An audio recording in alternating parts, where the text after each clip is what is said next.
Bonjour, Blandine de Maillard, conférencière, blogueuse pour le blog Même pas peur. Et aujourd'hui, j'ai le plaisir d'accueillir Nathalie pour cette semaine de la femme. Et Nathalie, je vais la laisser se présenter pour qu'elle vous explique ce qu'elle a fait parce qu'elle a un parcours assez atypique. Donc je m'appelle Nathalie Lasselin, c'est un petit peu difficile de dire exactement ce que je fais dans la vie, mais en fait je crois que je suis simplement quelqu'un de curieux, de passionné, qui va au-delà de sa curiosité pour la partager. Donc à travers des films, des conférences, des expéditions, je vais à la rencontre de la terre, de l'environnement et je le partage avec les autres.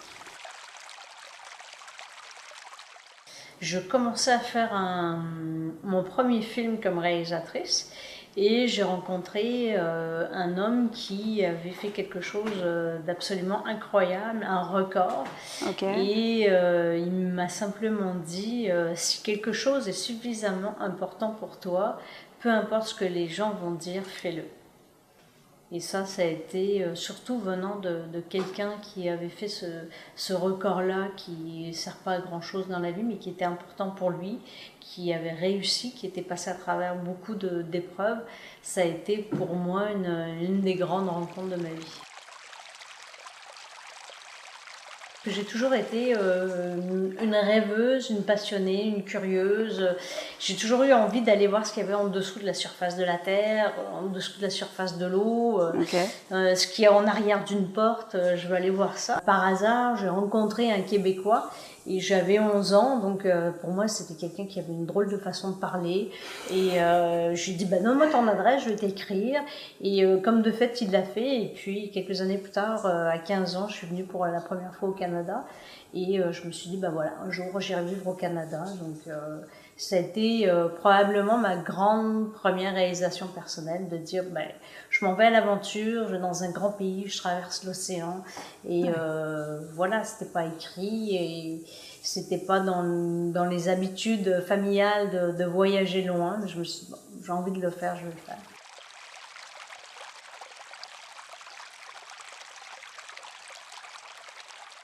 Donc notre plus grande faiblesse, c'est de céder au découragement. La façon la plus sûre de réussir est toujours d'essayer encore une fois. Ouais, il y a toutes sortes de... Il y a une citation française, c'est quoi? C'est de remettre sur le métier 100 fois l'ouvrage ou quelque chose comme ça. Oui. Puis dans le fond, y a... on ne peut pas arrêter. Si on veut réussir, on ne peut pas s'arrêter. Pour moi, il y a deux vitesses, on avance ou on recule.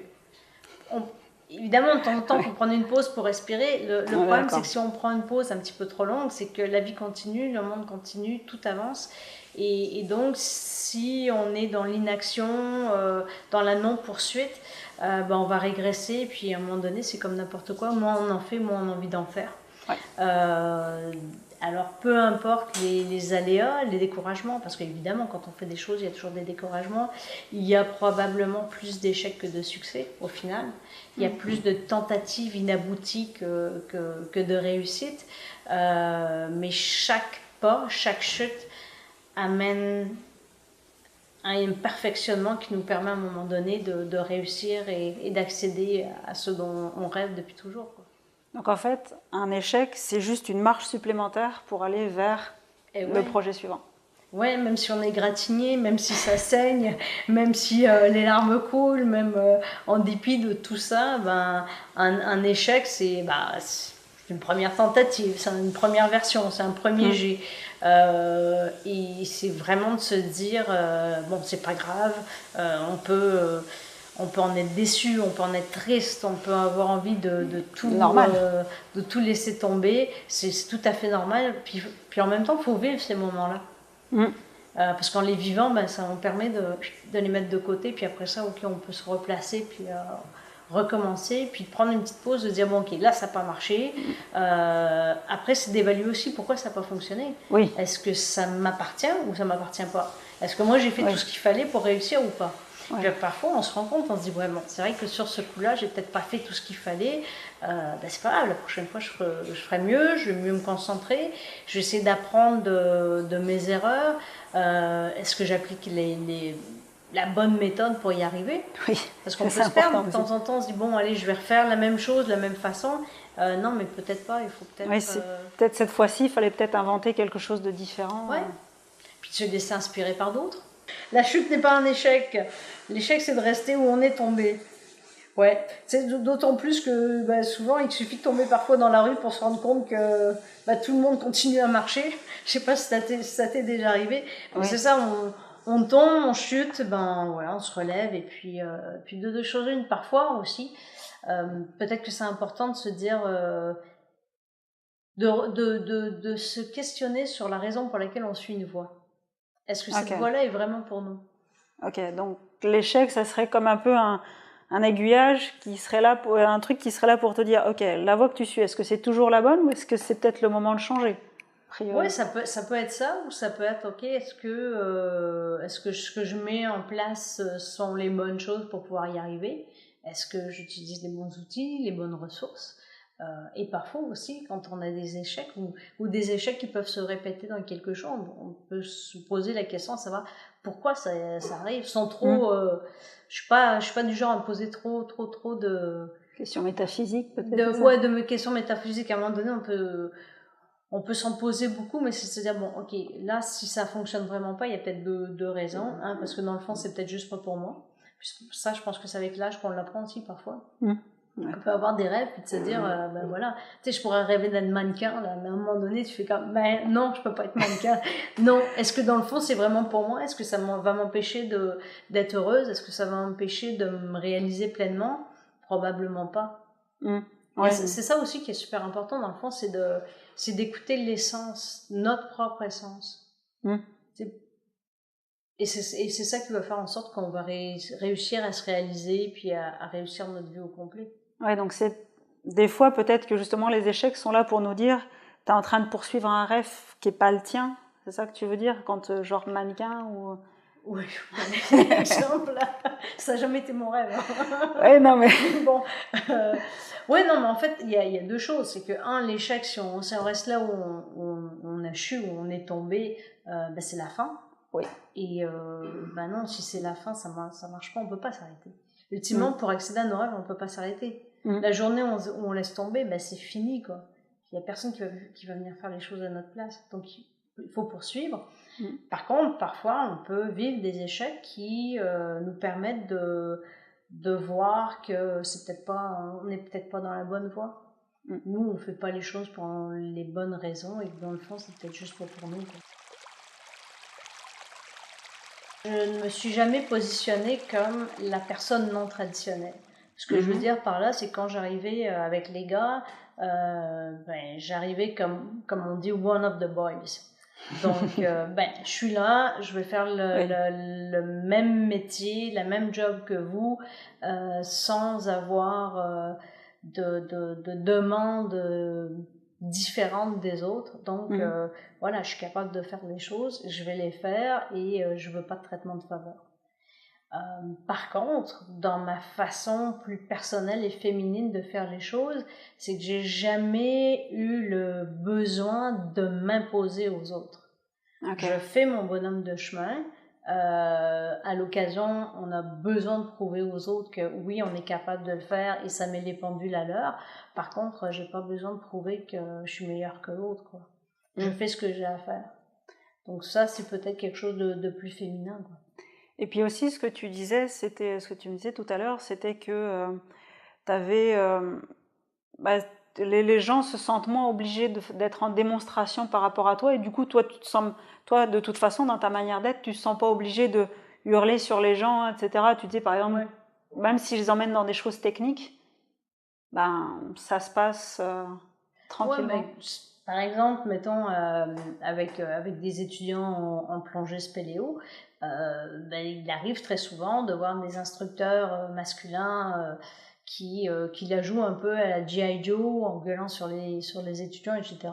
On s'entend, on s'en va quand même dans des grottes. C'est un endroit où si ça va mal, on risque d'y laisser sa vie. C'est déjà arrivé dans des formations que malheureusement ça se passe mal. Pour moi, c'est vraiment d'essayer de comprendre l'autre, de le mettre en confiance et de le laisser aller. Par contre, s'il y a quelque chose très dangereux qui est fait, etc., ben là, la correction va être apportée parce que c'est une question de vie ou de mort ultimement. Sauf qu'en même temps, j'ai pas besoin de m'imposer ni de mettre une pression inutile sur l'autre pour que l'autre se dépasse.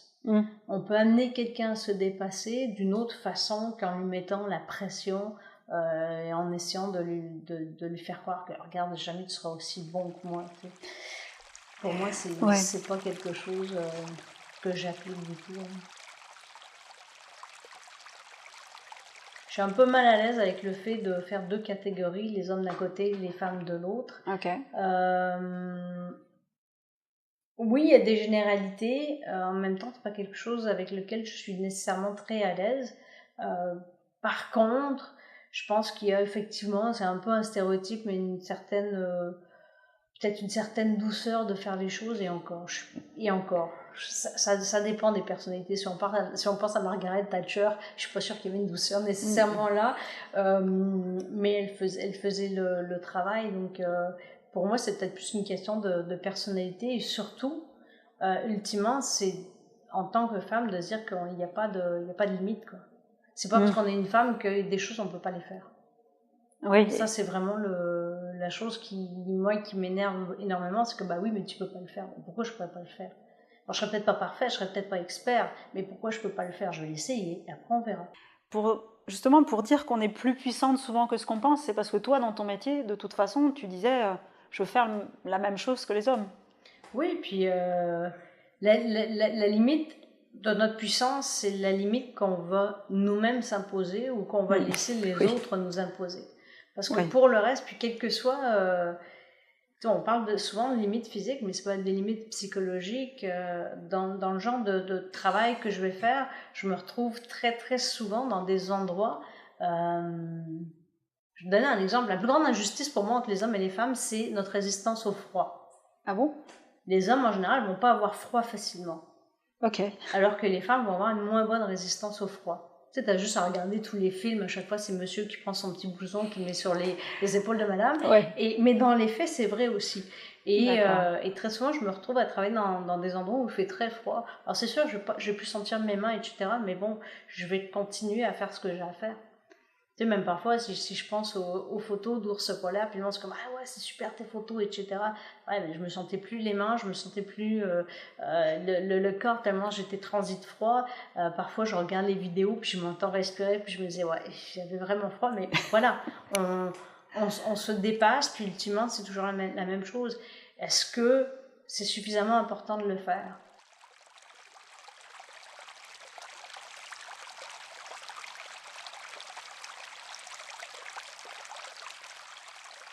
Pour moi, je mettrais la question à l'envers. Plus on vieillit, plus on va se mettre de limites, plus la société va nous mettre des limites, plus la société va nous mettre des barrières. Fait que tant qu'à moi, c'est toujours de revenir à l'essence, à l'origine, puis de dire, ben, la petite fille que j'étais, à quoi elle rêvait? Et c'est moi qui dois l'écouter. Parce qu'elle n'a pas de limite. Quand on est petit, on s'invente toutes sortes d'histoires. On peut être n'importe qui, n'importe quel personnage. On est dans l'imaginaire, dans la créativité, etc. Et plus on rentre dans la vie active, moins on laisse cette créativité-là s'exprimer, moins on a la liberté, moins on est prêt à prendre des risques, parce qu'on connaît les conséquences de nos choix. Et on n'est pas prêt à certains renoncements. Alors que quand on est jeune, il n'y a aucun problème.